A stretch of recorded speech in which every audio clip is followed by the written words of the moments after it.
नमस्कार प्रिय छात्रों। आज हम कृतार्जुन नियम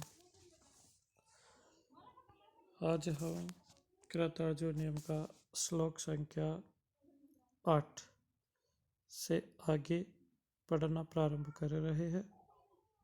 तो आप देख रहे हैं कि यह जो श्लोक है, इस श्लोक में कौन सा छंद है, इसके बारे में जब हम विचार करते हैं तो आपको नज़र आ जाता है कि पूर्व की भांति इसमें भी वंशस्थी छंद है और ये जो छंद है वो सर्ग के अंत तक चलेगा। अंतिम 2 श्लोकों में छंद परिवर्तन होगा और ये महाकाव्य का लक्षण भी है कि महाकाव्य के सर्ग के अंत में छंद परिवर्तन हो जाता है। इसी परंपरा को निभाते हुए कवि भारवी के द्वारा छंद परंपरा में परिवर्तन सर्ग के अंत में किया जाएगा। यहाँ पे वंशस्थ छंद है, तो आइए एक बार उच्चारण कर लेते हैं। कृतारि षड्वर्ग जयेन मानवीं मैगमरूपा पदवीं प्रभित्सुना विभज्यनक्त दिवमस्ततन्द्रिणा वीतन्यते ते नयेन पौरुषम्। आप भी अभ्यास कीजिए, उच्चारण कीजिए। अब इसका अन्वय करते हुए इसका अर्थ समझने का प्रयास कर रहे हैं। आप पूर्व से विदित है कि भारवी का अर्थ गौरव बहुत प्रसिद्ध है, अर्थात भारवी गागर में सागर भरने का काम करते हैं। वो आप इन श्लोकों में देख रहे हैं। इनके वशीभूत होकर आप पढ़िए। भारवी वास्तव में गागर में सागर ही भरते हैं और यही कहा जाता है कि इसके प्रथम जो 3 सर्ग है, इसी में सब कुछ भारवी ने अपना पांडित्य प्रदर्शन कर दिया है। यहाँ तक कि भारवी का कोई मुकाबला नहीं।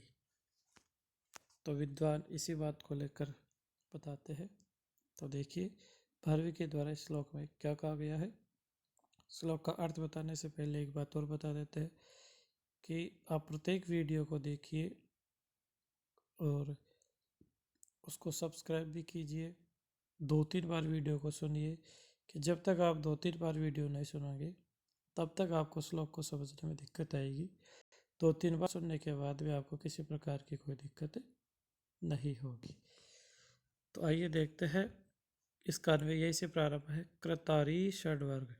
कृतारि को समझने के लिए एक बार इसमें समास कर रखा है, कृतारि षड्वर्ग जैन, ये समास है। तो यहाँ एक बार देखिए, कृत अरि किए गए हैं, अरि अर्थात शत्रु, षड्वर्ग यानी 6 वर्ग यानी 6 शत्रु। तो और आगे क्या है, जयन, उन 6 शत्रुओं को जयन जीतने वाले के द्वारा, उनको जीतने वाले। तो जयन जीतना होता है, तो जीतने वाले के द्वारा या जीतना जो वाला जो व्यक्ति विशेष है उसके द्वारा, उस वह व्यक्ति।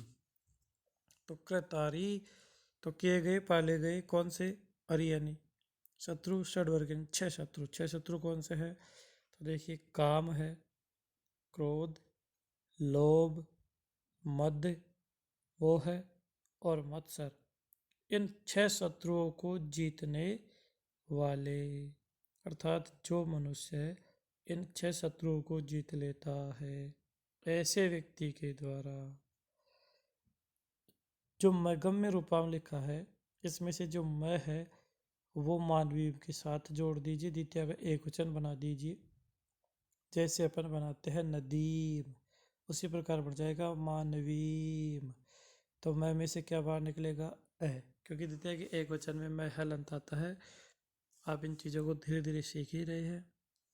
तो अगम्य रूपाप, अगम्य रूप वाली, अर्थात जहाँ जाना संभव नहीं है, जो गम्य न है, जिसको समझ नहीं सकते ऐसे स्वरूप वाली मानवीय पदवी, मानवीय मनुष्य के द्वारा बताई गई पदवी पद्धति को, अर्थात जो मनु है उसके द्वारा बताई गई पद्धति को, या मनु के द्वारा बताए गए मार्ग को प्रपित सुना प्राप्त करने की इच्छा रखने वाले के द्वारा,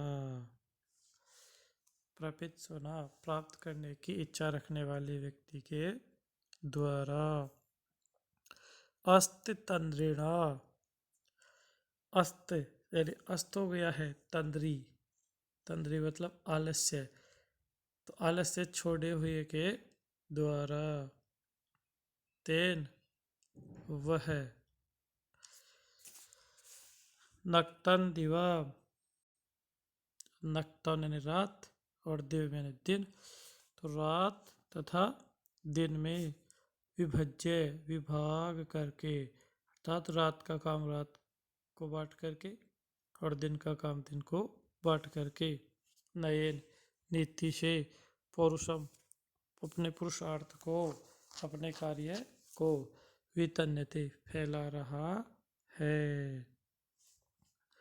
भाव यह है कि जो वनेचर है वह युधिष्ठिर को कह रहा है, किसके बारे में, दुर्योधन के बारे में बता रहा है, क्योंकि वह दुर्योधन की सभी नीतियों को उसके राज्य में किस प्रकार शासन कर रहा है, यह चीज़ देखने के लिए तो युधिष्ठिर ने उसको भेजा था, और वह वहाँ जा कर के सब चीज़ देख करके लौट करके जो उसको बात बता रहा है, वो आके बता रहा है कि इस समय जो दुर्योधन है वह अपने 6 शत्रुओं को जीत लिया उसने, और जो मनु के द्वारा सही मार्ग जो बताया गया था उसी मार्ग पे चलता हुआ रात और दिन वह अपने पुरुषत्व को का प्रयोग करता हुआ, आलस्य छोड़ता हुआ अपने पुरुषत्व अर्थात अच्छे कर्मों को कर रहा है। इस प्रकार जो दुर्योधन है वो नीति के द्वारा अपने कार्यों को संपादित कर रहा है, अर्थात नीति मार्ग से ही अपना राज्य चला रहा है। तो अभी भी किसी की दिक्कत है तो एक बार और समझाते हैं। अब यहाँ पे ये जो तृतीय विभक्ति है, अब ये इसीलिए इसमें ये विशेषण इसलिए पहले वाले पदों में अपन वाला वाले लगा लेंगे।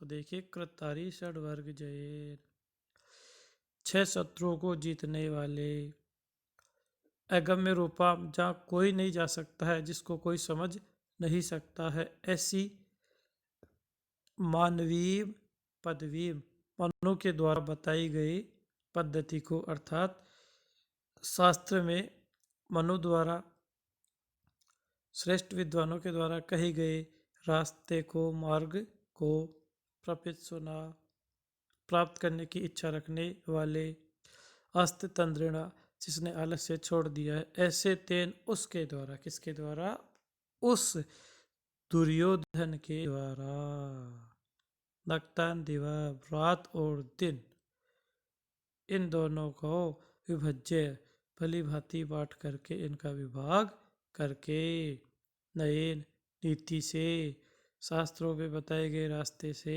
पौरुषम अपने पौरुष को अर्थात अपने कर्मों को, अपने राजपाट के कार्यों को, वितन्यते फैला रहा है, विस्तृत कर रहा है, उनको जीत रहा है।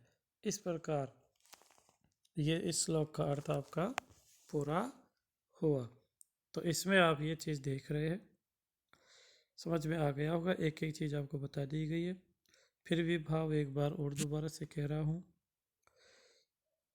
कि जो वनेचर है वह दुर्योधन के राजपाट को, या दुर्योधन किस प्रकार राज्य कर रहा है, इस चीज़ को जानने के लिए वहाँ गया था, युधिष्ठिर ने भेजा था, वह जान करके पहुँच गया है और युधिष्ठिर को बता रहा है कि वह इस समय जो दुर्योधन है वह अपने 6 शत्रुओं को, काम क्रोध लोभ, ये जो 6 शत्रु है इनको जीत चुका है, और मनु के द्वारा जो सही मार्ग बताया गया था उसी मार्ग पर चलने की इच्छा कर रहा है, और वह आलस्य भी छोड़ चुका है, और रात और दिन, रात के काम रात में और दिन के काम दिन में करता हुआ अपने पुरुष को फैला रहा है।